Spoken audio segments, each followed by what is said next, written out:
Y nos acompañan como cada martes nuestros dos panelistas, Rodrigo Orellano, vicedecano de la Facultad de Gobierno de la UDD. Rodrigo, gracias por estar aquí. Buenas noches. Buenas noches, Matías, ¿qué tal? Y muy bien, pues muchísimas gracias. Y Nerea Palma, académica de la Escuela de Ciencias Políticas de la Universidad Diego Portales e integrante de la mesa directiva de la Asociación Chilena de Ciencias Políticas. Nerea, gracias como siempre por estar acá. Buenas noches, encantada como siempre. No estaba en el menú de lo que íbamos a conversar, pero este tema creo que es muy relevante porque este tema es de política también. Es cómo la política puede crear o no, es capaz de crear los escudos protectores a través de la institucionalidad, de la fiscalización, para que el crimen organizado no penetre, porque le interesa penetrar y le va a interesar y lo va a intentar una y otra vez. Donde encuentre una rendija, se va a meter en la policía, se va a meter en el Congreso, se va a meter en los gobiernos, se va a meter en los medios de comunicación. Ese es el negocio, infiltrar las instituciones. ¿Cómo lo ven ustedes esto? Bueno, efectivamente, como decías tú, la evidencia comparada lo que muestra es que para que haya, por ejemplo, en el caso de narcotráfico, para que se extienda en un territorio, tiene que haber complicidad por parte de las instituciones políticas. Eso es lo que ha mostrado la evidencia comparada. Y en Chile, por ejemplo, Biodemos se ha encargado de levantar investigación empírica que respalde lo que estoy mencionando. Y a mí me parece muy importante este caso que levante un elemento respecto de cómo estamos pensando la seguridad, no solamente en el corto plazo, sino que en el largo plazo. Tenemos una oportunidad hoy día de no solamente repensar nuestras estrategias de seguridad, no solamente por la delincuencia, el narcotráfico, las fronteras también, sino que si es que vamos a pensar en aumentar el presupuesto de, por ejemplo, las fuerzas policiales o de atribuirles más responsabilidades, tenemos que también acompañar esas medidas con algún tipo, sí o sí, de medida anticorrupción para que sea mucho más difícil entrar dentro de la institucionalidad política, para que el narco en el fondo siga ampliando su territorio, que en el fondo es lo que muestra la evidencia empírica.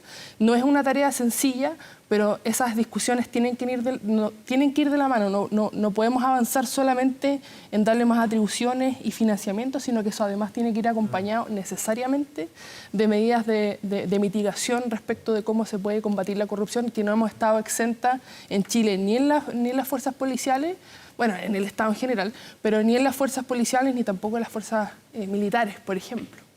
Rodrigo, hay un peligro, lo conversaba esta mañana con la ministra del Interior, en una entrevista con la ministra Tobá. Se lo pregunté y ella, que es experta al tema, dice que era tal cual, que era así. Bueno, no hay que ser muy despierto para darse cuenta. Nosotros venimos de un pasado muy reciente donde Carabineros de Chile cayó a un lugar de valoración social muy bajo, ¿cierto? Y está el contexto de los perros matapacos y toda esa historia.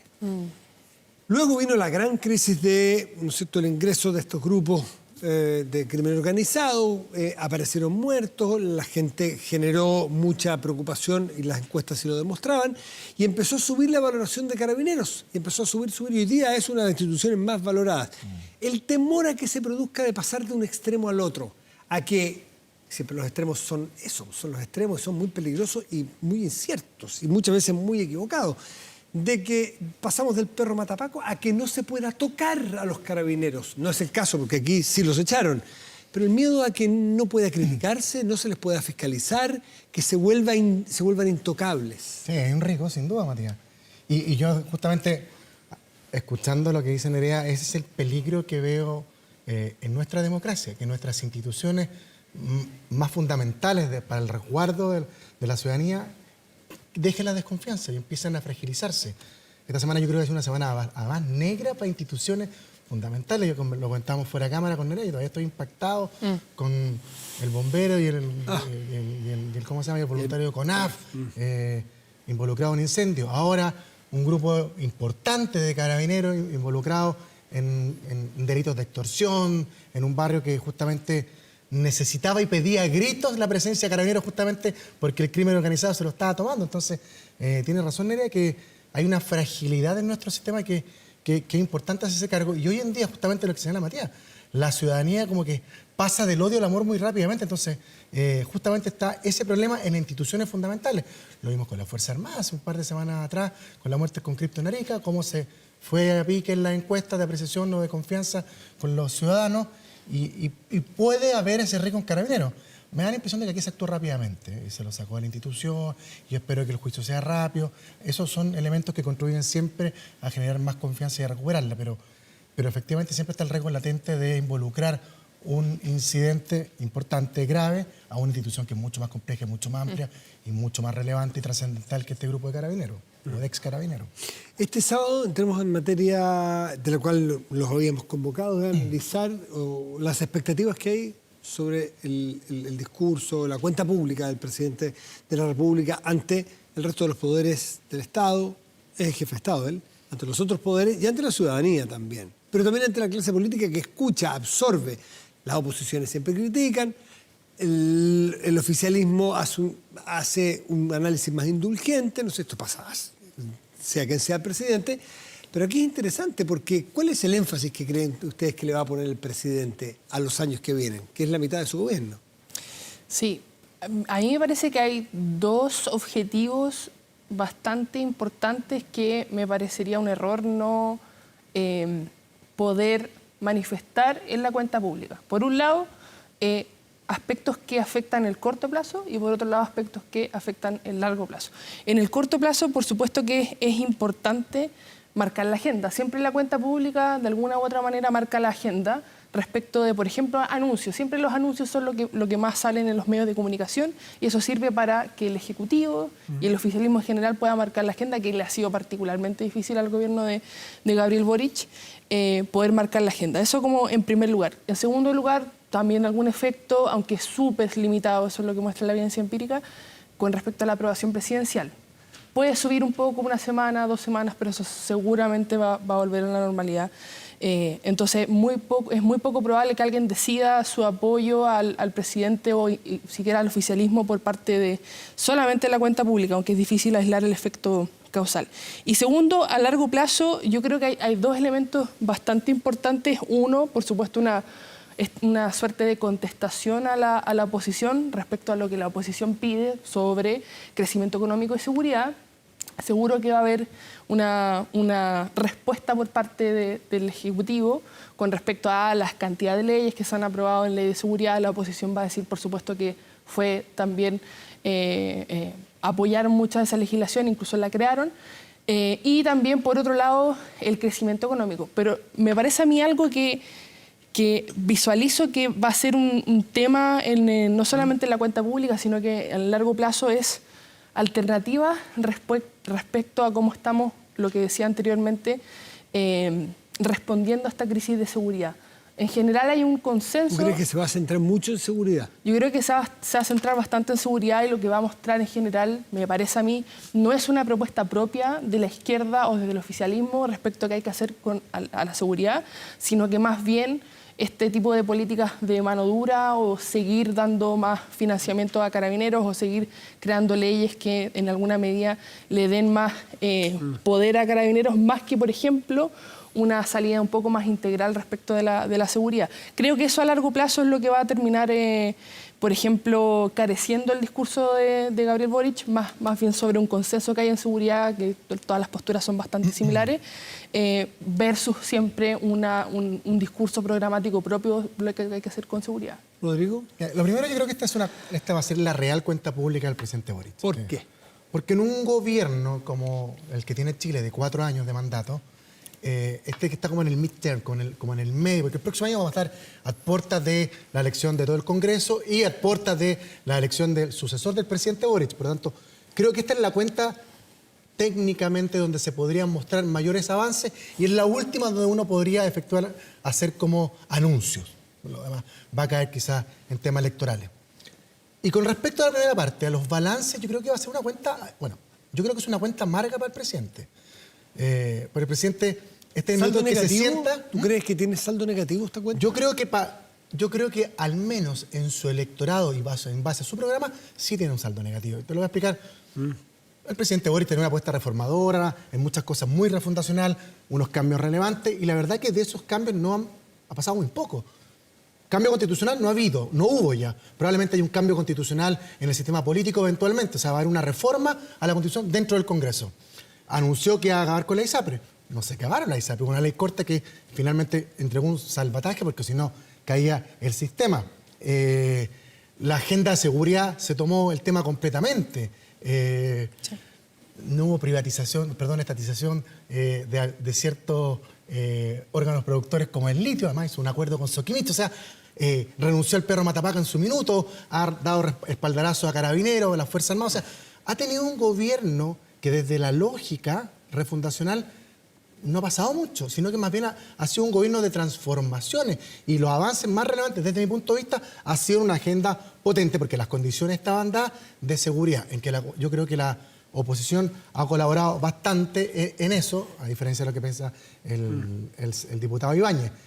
Por tanto, creo que desde el balance, no sé si él va a estar muy contento. Ahora, de la oferta, creo que tiene dos posibilidades, y yo todavía no tengo muy claro lo que va a hacer.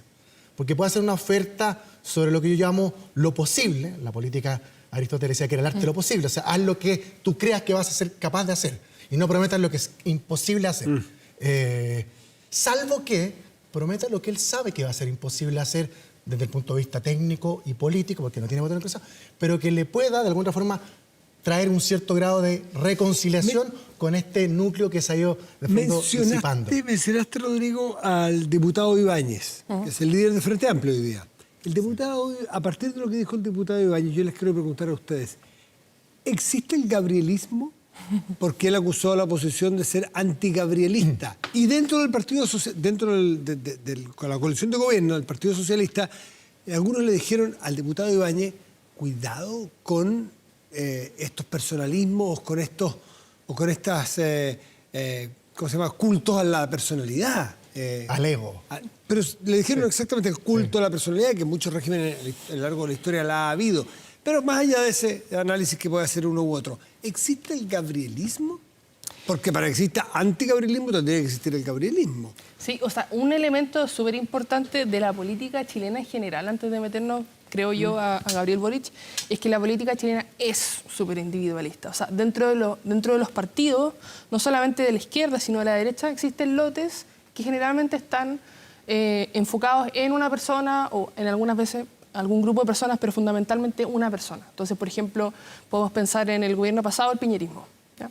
Ahora, eso como contexto, la política chilena es súper individualista, es súper personalista. Más allá, pesa mucho más el individuo que el partido político en general, y sobre todo para el ciudadano común y corriente. Ahora, un segundo elemento importante es que respecto a lo que dijo Ibáñez, me parece importante recalcar que no creo que el camino para criticar a la oposición sea hacerse la víctima con el antigabrielismo. Eso creo que es fundamental entender desde qué punto de vista. Desde el punto de vista que, si bien no está todo dicho con respecto a las reformas estructurales que quiere hacer el gobierno, que no aspectan bien en el Congreso, eso lo sabemos, se pierden muchas más chances de tender puentes con la oposición desde el punto de vista de centrarse en el antigabrielismo. O sea, eso me parece hasta estratégicamente, dejando de hablar de intentando hacer eslogans políticos, estratégicamente me parece errado, por un lado. Y por otro lado, bien importante, me parece a mí que si creemos en la hipótesis de Ibáñez respecto del antigabrielismo y la obstrucción de la oposición, me parece que iría más allá de Gabriel Boric, porque hay mociones parlamentarias que también han sido duramente criticadas por la oposición. Entonces, no creo que sea un antigabrielismo, necesariamente tiene que ver más bien con el rol de la oposición y también el rol de la oposición que tuvo el Frente Amplio en su momento, pero la política chilena desafortunadamente es personalista. Rodrigo, ¿te parece que yo creo que existe el anti-malas políticas públicas. Y en eso, yo sé que en el fondo al oficialismo le encanta comparar y señalar que esta oposición igual de obstruccionista que lo que fueron ellos, y yo en eso creo que discrepo bastante. Ha sido muy puntual en las reformas que ha tenido oposición brutal. De hecho, le ha dado salvataje al gobierno en varias materias que no se lo ha dado su sector, particularmente en temas, como le dije anteriormente, de seguridad, para qué decir en el tema constitucional, que le dio un salvavidas al presidente Boric en el momento que más lo necesitaba, incluso en contra de lo que opinaba parte importante del electorado de la centro-derecha. Entonces, no creo que haya algo personal contra el presidente de la República, sino que hay algo personal contra malas políticas públicas que este gobierno ha insistido de llevar al Congreso, como una reforma de pensiones, olvidándose que existe la PGU, como una reforma tributaria, aumentando tributos e impuestos cuando la situación económica del país quizás no lo amerita, y así una serie de otros proyectos que creo que no se condicen con la política o el momento del país. Pero no creo que sea contra el presidente. Al revés, fíjate que yo creo que han sido bastante generosos con el presidente, parte importante de la oposición, incluso más que compañeros de ex colegas de partido del presidente. Y otro tema que está sobre la mesa, que me interesa su opinión. ¿Pueden los gobiernos o los ministerios, o los gobiernos a través de los ministerios, hacer publicidad, hacer campañas de apoyo a ideas que empujan en proyectos de ley? La ley es bien clara, dice que en la medida que sea informativa y que aclare que esta materia que se está tratando, lo dice, y esta campaña, me refiero a la del Ministerio del Trabajo respecto de la reforma previsional, lo dice claramente, lo dice al final, que esto es materia de un proyecto que tiene que ser votado en el Congreso. Pero puede con recursos públicos, entiendo que esta campaña costaba algo así, 400 y tantos millones de pesos, pero más allá del monto, ¿es legítimo, juicio ustedes, que un gobierno, el pasado o el que venga, empuje su preferencia a través de campañas con el logo del Estado de Chile? Me refiero a su preferencia porque las oposiciones tendrán otra preferencia. Que no pueden financiar necesariamente a través del Estado central.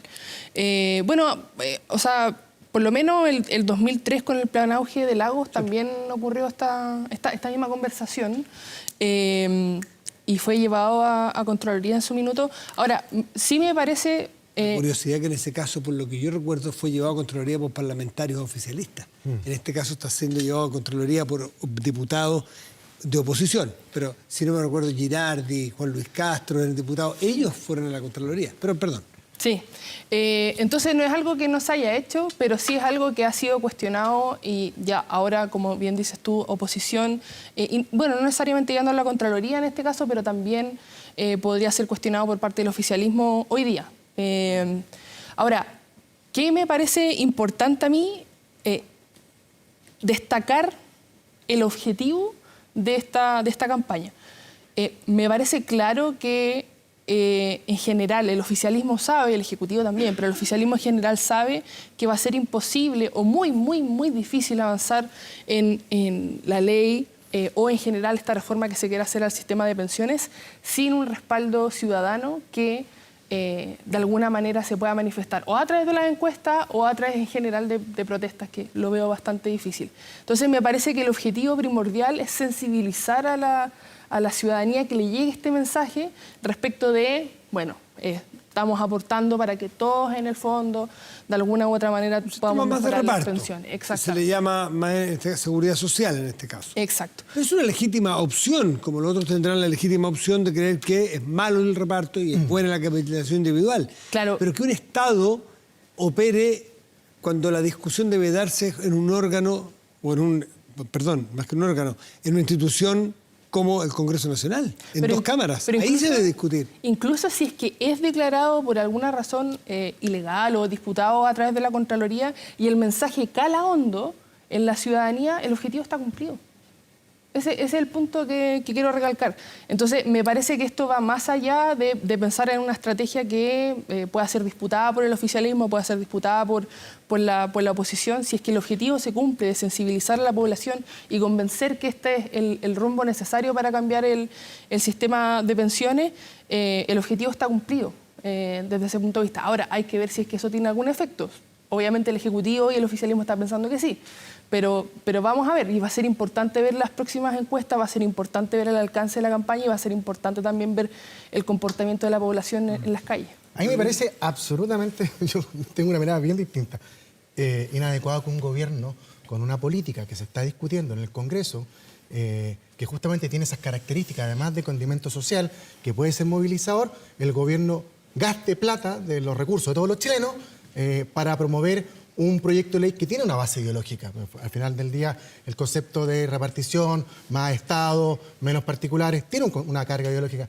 Y a mí no me parece que no está dentro del ámbito que le corresponde al Estado al gobierno para hacer. Es distinto promover una política pública, vacunémonos todos, a anunciar un proyecto de ley y cuáles son los beneficios para todos, cuando esa es la mirada ideológica del gobierno. Porque la gran mayoría de los chilenos, después, sobre todo del fracaso del proceso constitucional, está justamente en la vereda contraria. Es decir, ellos quieren que sus ahorros sean en su cuenta individual y no lo que está promoviendo el gobierno. Entonces me parece de toda antilógica que un gobierno malgaste los recursos de una campaña que creo que está al límite de lo permitido. Pero, perdón, disculpe, más allá de los recursos, porque los recursos pueden recuperarse eventualmente. Mi pregunta es de fondo si los gobiernos pueden entrar, los gobiernos, insisto, no necesariamente, porque esto no es novedad, pues, Sí, sí, sí. ocurrió muchas veces. Pero siempre si acaso no es políticas públicas que están en proceso ya de implementación para conocimiento. Es distinto cuando, esto es muy distinto. Es distinto cuando de alguna manera el Congreso ya arbitró, y ya determinó, Exacto. y ya diseñó una política pública. ¿Y sabes lo que me parece más grave en este caso? La respuesta que dio la ministra Jara. ¿Por qué habían hecho este comercial? Porque dijo, porque las AFP han usado recursos para también mostrar su negocio o la forma en que ellos administran los recursos de ustedes. En fondo, empatemos a la AFP. Y por eso el Estado tiene que gastar las de los chilenos para empatar una campaña de un privado. También puede uno discutir si es un privado que juega con cierto rol público, pero con sus recursos él lo gasta de una forma determinada y el Estado no tiene por qué involucrarse y tratar de empatarle, creo yo. Entonces me parece tan grave como lo que está haciendo el gobierno con este comercial del día domingo, la respuesta que da la ministra Jara. Porque en el fondo dice, porque lo hicieron los privados, nosotros tenemos que también hacerlo, para empatarle, para también condicionar justamente la ideología, el consciente social, para tratar de que también hagan presión, porque en el fondo eso es. Determinará la Contraloría probablemente si esto es o no legítimo, pese a que está en la ley, si es que está bien hecho en este caso particular. Nerea Palma y Rodrigo Arellano, a ambos muchas gracias. Muchas gracias, Matías. Buenas noches.